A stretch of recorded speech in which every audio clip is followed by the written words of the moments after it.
Assalamualaikum warahmatullahi wabarakatuh. Perkenalkan, saya Tian Maulana Kiki, NPM 2412011273. Saya mahasiswa dari Fakultas Hukum Universitas Lampung. Di sini saya diberi tugas oleh Bu Marta untuk melakukan podcast bersama praktisi hukum mengenai konstitusi. Saya di sini sedang bersama. Ya, saya sendiri Bagas Pardana Siregar, advokat. Ya. Kalau saya Rangga Reksa Sesatu.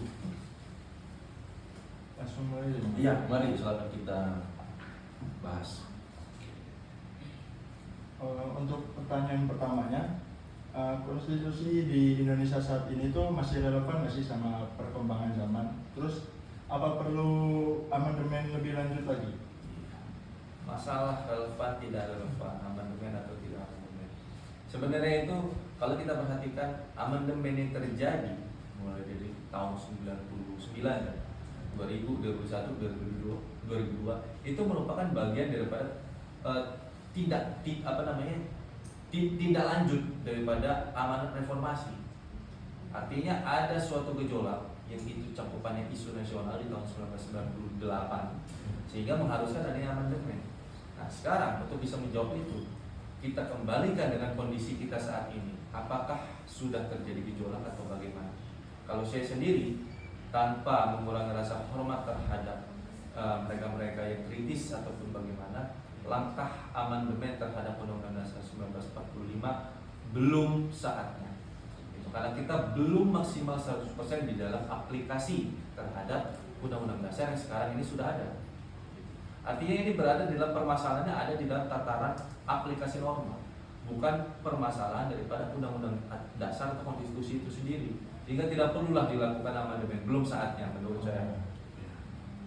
Kalau menurut saya memang sudah relevannya sudah tepat untuk saat ini kan Undang-Undang Dasar untuk konstitusi kita. Tapi beda cerita. Kalau di masa depan ada hal yang dimana di lingkungan masyarakat berbeda gitu, yang artinya ada suatu pertentangan dengan Undang-Undang Dasar. Kalau memang itu perlu diamandemen, amandemen. Udah mulai sekarang ini berkaitan dengan AI, teknologi ataupun robot-robot mungkin akan mengarah ke sana. Tapi kan tidak saat ini. Butuh waktu yang sangat panjang. Kalau untuk saat ini lebih tepatnya sudah relevan terkait dengan apa yang sebenarnya di masyarakat. Sekarang begini, apa yang dimuat di dalam sebuah konstitusi sih? Dari definisi konstitusi itu sendiri itu norma dasar. Nah, hal-hal mendasar itu memang nggak perlu banyak-banyak diatur di dalam sebuah kodifikasi. Nah, pertanyaannya adalah apakah hal-hal mendasar yang sudah dicantum dalam konstitusi sudah dilaksanakan belum secara maksimal? Nah itu problemnya, bukan masalah harus ada amandemen atau bagaimana. Gitu. Dari mana acuannya untuk itu bisa menjadi sebuah waktu untuk ini sudah saatnya atau belum? Gejolak di masyarakat. Nah, sejauh mana? Apakah gejolak di masyarakat sini sudah besar? Menurut saya belum. Betul, saat ini belum. Walaupun kemarin sempat isu Bisa dilakukan dengan apa? RUU perampasan aset disahkan dulu dong. Nah, kan isunya isu-isu yang bukan sifatnya mendasar, tetapi isu-isu yang sifatnya teknis. RUU perampasan aset belum disahkan, ada konflik agraria tidak terselesaikan, gitu. Hal-hal seperti itulah. Masalah etika terkait dengan lembaga atau pejabat negara, itu kan hal-hal yang tidak perlu diatur di dalam sebuah undang-undang dasar. Betul. Tetapi itu diatur di dalam peraturan yang sifatnya lebih teknis. Paling banter itu diatur dalam undang-undang. Tentang etika pejabat negara itu diatur dalam undang-undang, it's okay.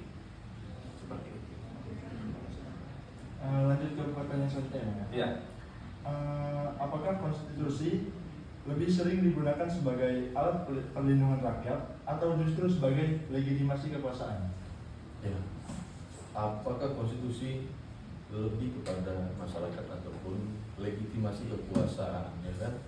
Begitu. Tergantung pada situasi kondisi. Bukan senyata-nyatanya masyarakat sepenuhnya benar ataupun dari penguasa sepenuhnya benar, ya kan? Saling di mana lihat situasi kondisi dan saling di mana mengintrospeksi sendiri. Apakah ada niat jahat dia menggunakan suatu kekuasaan dengan landasan konstitusi supaya ada kepentingan pribadi ataupun kelompok? Itu yang harus patut disalahkan. Apalagi tadi pertanyaannya? Udah 2 jam dong. Udah. Ya terima kasih untuk Abang Bagas dan Bang Rangga Iya, atas sama-sama. jawabannya. Saya tutup, mohon maaf bila ada salah kata. Terima kasih semuanya. Wassalamualaikum warahmatullahi wabarakatuh. Waalaikumsalam.